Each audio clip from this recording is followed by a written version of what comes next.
King Valley International School สถาบันการศึกษาที่จะเปิดให้บริการไว้นี่ที่ประเทศลาวเป็นแห่งลำอิฐด้วยหลักสูตรการเรียนการสอนที่ทันสมัย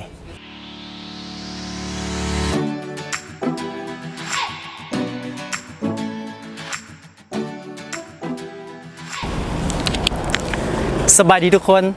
ตอนนี้บอมอยู่ที่ด้านหน้าของโรงเรียน Kings Valley International School ซึ่งเพิ่นจะมาเปิดให้บริการด้วยหลักสูตรการเรียนการสอนที่ทันสมัยแบบระดับ International เป็นครั้งแรกครั้งนับอิฐในประเทศลาวเฮา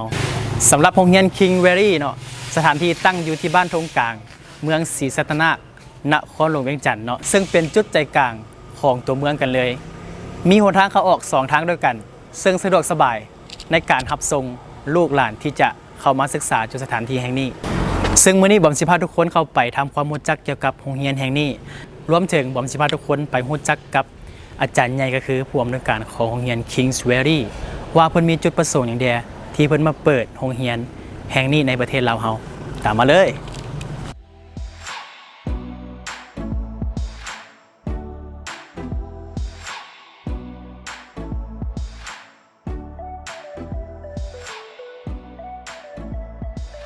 เข้ามาด้านในทุกคนเราจะเห็นจุดแรกนั่นก็คือจุดเคาน์เตอร์หรือว่าจุดลงทะเบียนนั่นเองเนาะจะมีพนักงานคอยต้อนรับน้องๆนักศึกษาที่จะมาลงทะเบียนเข้าศึกษาอยู่สถาบันแห่งนี้ถัดมาด้านนี้ทุกคนเนาะจะเป็นห้องสมุดนั่นเองเนาะเป็นที่ไว้ปึ้มหรือว่าหนังสือต่างๆเนาะนอกจากนักศึกษาที่จะได้เรียนอยู่ทางห้องเรียนแล้ว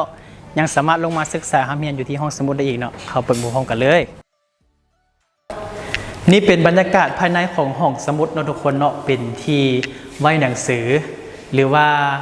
สถานที่ที่ให้กับน้องๆได้มาศึกษาอีกในห้องหนึ่งเนาะบางทีอาจจะเรียนอยู่ทาง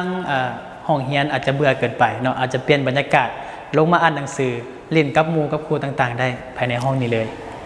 เดี๋ยวจะพาทุกคนเนาะไปเบิ่งทางห้องเรียนหรือว่าชั้นเรียนว่ามีจักห้องมีจักชั้นเนาะเดี๋ยวจะให้ทางพนักงานเฮาพาไปเบิ่งนำกันเนาะเนี่ยต้อนรับทางน้องเลยสบายดีสบายดีสบายดีเดี๋ยวรบกวนน้องเนาะพาทีมงานเฮาไปเบิ่งว่ามีชั้นเรียนจากชั้นเดๆมีจากห้องได้เจ้าเริ่มจากชั้นนี้ก่อนเนาะตัวนี้จะเป็นประถมนี่ประถมจะเป็นประถมเจ้าตัวนี้มีทั้งหมดจากชั้นมีทั้งหมดอยู่4ชั้นเจ้าเริ่มจากชั้นทำอิฐเลยชั้นทำอิฐจะเป็นของคินเดอร์ว่าอนุบาลถึงเทิงมานี่จะเป็นของประถมเลยและการชั้นที่3ก็จะเป็นมัธยมแมนแล้วมันจะมีตอนต้นตอนปลายนำเนาะแมนว้าวถือว่ามีทั้งหมด4ชั้นด้วยกันเนาะชั้นแรกก็จะเป็นทางโรงเรียนอนุบาลเนาะชั้นที่2ก็จะเป็นทางประถมแมนแล้วชั้นที่3ก็มัธยมจะมีชั้นที่4เป็นตอนปลายเนาะชั้นที่3เป็นต้นแล้วก็ตอนปลายเลยนอกจากอาคารเรียนแล้วทางโรงเรียนเฮายังมีห้องกิจกรรมอย่างต่างๆได้บ่โดยทั้งโรงเรียนเราจะมีห้องดนตรีห้องสมุดแล้วก็ห้องกินข้าวเป็นโซนกินข้าวแล้วก็มีเดินกีฬาให้น้องๆไปปลดปล่อยพลังจะลิ่นบาสก็ได้วอลเลย์บอลก็ได้แล้วพวกเขาก็ยังมีโต๊ะปิงปองให้น้องๆได้มวนซื่นน้ำกันเลยเจ้าว้าวถือว่าหลากหลายกันเลยเนาะสุดท้ายนี้ขอบใจทางน้องหลั่นหลายๆเด้อที่พาแนะนำแล้วก็ให้ความรู้อย่างต่างๆเนาะเกี่ยวกับทางโรงเรียนเฮาขอบใจหลายๆและตอนนี้เนาะบอมนั่งอยู่กับประธานบริษัท King Valley หรือว่าผู้ก่อตั้งบริษัท Kings Valley นั่นเองเนาะและทั้งเป็นประธานโรงเรียนนานาชาติ Kings Valley เนาะมื้อนี้บอมจะมาถามเกี่ยวกับที่มาที่ไปหรือว่าแรงจูงใจที่เพิ่นมาเปิดโรงเรียนที่ประเทศลาวเฮาว่ามีที่มาที่ไปเป็นจังไดเนาะสบายดีสบายดีเนาะอยากจะถามทางประธานวารุณว่ามีที่มาหรือว่ามีแรงจูงใจจังไดที่มาเปิดโรงเรียน King Valley International School ที่ประเทศลาวเฮาSo the motivation that gave to establish a school, international school in Laos is this, that we want to provide a quality education in affordable prices. So the education is not limited to the higher class, it's also come to the lower middle families, middle class, and they can achieve the same goals, same dreams that the richer class going to get it. So this is our motivation to establish Kings Valley International School. แรงดึงดูดใจที่ให้ได้ข้าพเจ้าได้มาลงทุนอยู่ในประเทศลาวครั้งนี้ก็เว้าเรื่องคุณภาพการศึกษาอยากให้พ่อแม่พี่น้องของประชาชนลาวทุกคนเนาะอยู่ในระดับกลางระดับขั้นต้นเนาะแล้วก็ขึ้นมาระดับสูงคือคนรวยนี่สามารถ เรียนได้อยู่โรงเรียนนานาชาติคือกันเนาะอันนั้นเป็นสิ่งที่เพิ่นคาดหวังที่สุดเพราะบ่แม่นว่าแต่อยู่ในชนชั้นคนทางมีเท่านั้นที่จะสามารถเรียนอยู่ในโรงเรียนนานาชาติแต่คนที่บ่มีเงินก็จะสามารถเข้ามาเรียนได้อันนั้นเป็นสิ่งที่เป็นแรงดึงดูดใจให้เพิ่นได้เข้ามาสร้างตั้งโรงเรียนนานาชาติ King Valley แห่งนี้อยู่ในประเทศลาว โอ้สำหรับแห่งดึงดูดใจก็เป็นการเสริมขยายหรือว่าส่งเสริมเนาะความรู้ความสามารถเนาะจากที่เพิ่นมีอยู่แล้วมาศึกษาให้กับน้องๆทางประเทศบ้านเฮาหลังจากที่บอมได้คุยกับผู้ก่อตั้งหรือว่าประธานใหญ่ไปแล้วเนาะสิพาทุกคนมารู้จักกับอีกบุคคลหนึงที่สำคัญในโรงเรียนเรานั่นก็คือรองประธานของโรงเรียนนานาชาติ Kings Valley นั่นเองเนาะนั่นก็คือท่านนางอาทรีทริปอาทรีนั่นเองเนาะสบายดี สบายดี